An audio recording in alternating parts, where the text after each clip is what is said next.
Shalom, saudaraku yang dikasihi oleh Tuhan. Kita akan kembali mendengarkan bersama-sama bersekutu untuk mendengarkan firman Tuhan. Maka mari kita minta pertolongan Tuhan dalam doa. Kita berdoa. Terima kasih ya Tuhan, kami siap untuk mendengarkan firman-Mu pada saat ini.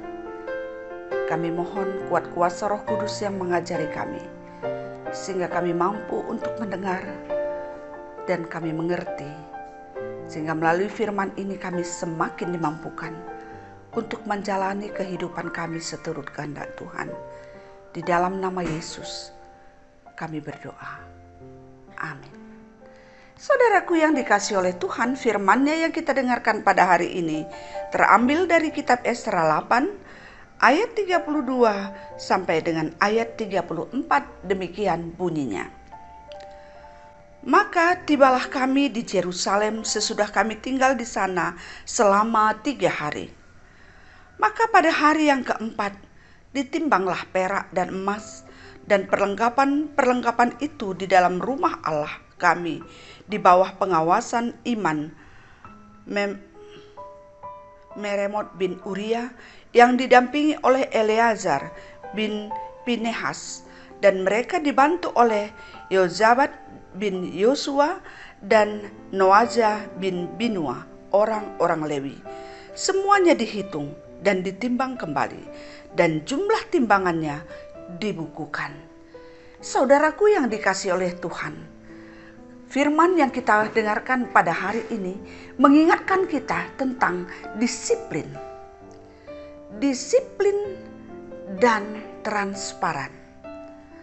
Kehidupan di zaman milenial ini sangat dibutuhkan kedisiplinan. Kalau tidak, kita akan tergilas. Dan juga butuh keterbukaan. Kalau tidak, kita akan ketinggalan. Saudaraku yang dikasihi oleh Tuhan, demikian yang terjadi di dalam kehidupan bangsa Israel. Dia sudah sampai di tanah kelahirannya. Dia sudah tiba di tempatnya. Dan Esra bersama-sama dengan rombongan sudah membawa banyak hal yang diberikan oleh Raja Darius untuk membangun rumah Tuhan. Banyak perak, banyak perhiasan-perhiasan lain yang diberikan untuk perlengkapan rumah Tuhan. Maka ketika dia tiba di Yerusalem, 3 hari lamanya dia beristirahat karena begitu lama dan panjang perjalanan mereka. Dan pada hari keempat mereka mulai bekerja. Pekerjaannya dimulai dengan menimbang semua apa yang dia bawa untuk menyesuaikan apakah sama yang dibawa dan sama yang tiba, sama jumlahnya. Maka sesudah ditimbang dan diserahkan. Ketika diserahkan dan itu semua dicatat.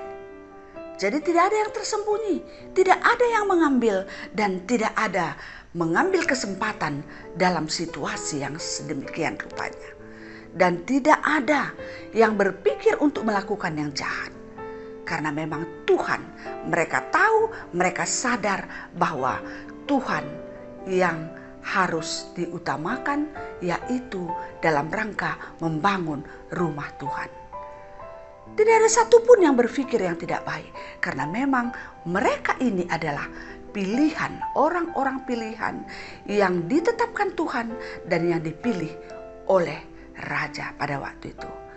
Saudaraku yang dikasihi oleh Tuhan, demikian halnya dalam sebuah gereja. Gereja harus disiplin. Disiplin dalam banyak hal, disiplin administrasi, termasuk disiplin harta benda, disiplin keuangan, disiplin mencatat, disiplin melaporkan, disiplin semuanya. Sehingga gereja itu memang masih selalu dipercayai. Ketika gereja tidak dipercayai, maka akan semakin berkurang orang yang merasa kagum atau mempercayai atau memberikan sesuatu yang terbaik dari dia untuk gereja. Saudaraku yang dikasihi oleh Tuhan, demikianlah yang terjadi di tengah-tengah bangsa Israel. cara mereka, keterbukaan mereka, transparansi, dan hebatnya disiplinnya dalam pencatatan membuat bangsa ini dengan rasa percaya membangun rumah Tuhan dalam kehidupan kita sekarang. Sekarang adalah zaman milenial yang tentunya sangat mudah kita untuk transparan, sangat mudah untuk memberitakan, terbuka dalam segala hal. Oleh karena itu mari kita bangun gereja kita. Mari kita tingkatkan keterbukaan di tengah-tengah gereja kita. Dengan adanya teknologi, tidak sulit bagi gereja kita untuk melakukan keterbukaan dan juga untuk memberikan kedisiplinan pencatatan dalam setiap apa yang terjadi di tengah-tengah gereja kita dan juga dalam hidup kita. Dalam era keterbukaan ini, kita diajak dalam segala hal juga kita bisa terbuka. Kecuali hal-hal yang sangat prinsip dan pribadi. Tapi keterbukaan kita membuat kita lebih aman, lebih nyaman, dan disiplin hidup. Terbuka untuk menyatakan sesuatu dengan cara yang sopan dan santun. Kita terbuka untuk menyampaikan isi hati kita. Kita terbuka untuk menyatakan apa keinginan kita. Dan apa harapan kita. Kita terbuka. Itu menjadi satu kekuatan untuk memajukan diri kita dan juga memberikan rasa percaya dari orang lain terhadap diri kita sendiri. Oleh karena itu dimanapun kita berada, apapun pekerjaan kita, sebatas yang perlu terbuka, mari kita terbuka dan disiplin di dalam pencatatan. Baik dalam hubungannya dengan keluarga, dengan gereja, dengan kelompok-kelompok yang ada di antara kita. Mari kita hidup dalam keterbukaan dan kedisiplinan. Tuhan memberkati kita. Kita berdoa. Terima kasih buat firman yang sudah kami pelajari pada saat ini ya Tuhan. Kami sudah dengar firman ini. Ajar kami untuk boleh menjadi pribadi-pribadi yang rela terbuka. Terlebih-lebih ketika kami punya jabatan di dalam satu kelompok. Tolong kami ya Tuhan, supaya kami mampu terbuka dan juga disiplin, terkhusus sebagai pengurus-pengurus gereja. Disiplin di dalam pelaporan, pencatatan, dan terbuka dalam setiap pergumulan ataupun berita sukacita.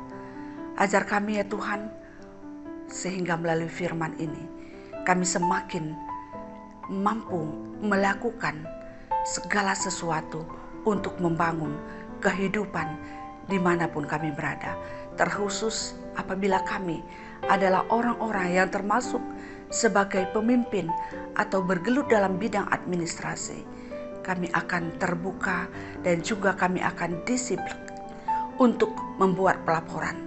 Terkhusus di gereja, sehingga semakin majulah gereja kami, majulah kelompok kami, atau majulah dimanapun kami berada di dalam organisasi yang kami ada di dalamnya. Terima kasih ya Tuhan. Kami juga berdoa pada saat ini, berikanlah kesehatan, berikanlah iman yang kuat, berikanlah kepada kami hati yang sukacita, kebahagiaan, sekalipun banyak hal yang tidak menyukakan hati kami. Tapi harapan kami, pengasihan Tuhan tetap kami rasakan, sehingga kami boleh menjalani kehidupan kami seturut dengan kehendak Tuhan. Tambahkan kepintaran kepada kami, berkati anak-anak kami dalam setiap situasinya pada saat ini, baik dalam studinya, ketika dia mencari pekerjaan, atau ketika dia sekarang menunggu teman atau pendamping hidupnya. Tuhan, kami mohon Engkau yang memberkati semuanya. Dan juga kami berdoa pada saat ini untuk semua orang tua kami. Terima kasih ya Tuhan untuk usia yang sudah lanjut yang Tuhan berikan. Berikanlah mereka kesehatan, sukacita, damai sejahtera. Terlebih-lebih kami berdoa, berkati jikalau kami sebagai seorang anak, biarlah kami juga mengasihi mereka sebagaimana Tuhan menyuruh kami, kasihilah orang tuamu. Dan juga kami berdoa pada saat ini buat setiap orang yang mengalami sakit penyakit. Tuhan sentuh tubuhnya, sentuh hatinya, kuatkan hatinya, sehatkan fisiknya, sehingga mereka boleh mendapatkan kesehatan yang sempurna dari Tuhan. Dan setiap orang yang pada saat ini mengalami duka karena ditinggalkan oleh orang-orang yang dia sayangi, Tuhan, Engkaulah penghibur yang sejati. Oleh karena itu, hiburkan mereka, kuatkan mereka, sehingga melalui situasi atau peristiwa ini, mereka boleh merasakan bahwa semua adalah kehendak Tuhan, semua atas seizin Tuhan, dan Tuhan punya rencana yang indah untuk semuanya. Tuhan kiranya yang berkata-kata di hati mereka. Terima kasih ya Tuhan, ampuni kami dalam setiap dosa, kelemahan, dan kesalahan kami, sehingga kami layak untuk berdoa, memohon, dan menerima berkat-Mu. Di dalam nama Yesus kami berdoa. Amin. Demikianlah firman yang sudah kita dengarkan pada hari ini. Kiranya damai sejahtera yang datangnya dari Tuhan, yang melampaui segala akal dan pikiran kamu, akan menyertai kamu dari sekarang sampai selama-lamanya. Amin. Salam sehat, tetap semangat. Tuhan memberkati kita semua. Terima kasih.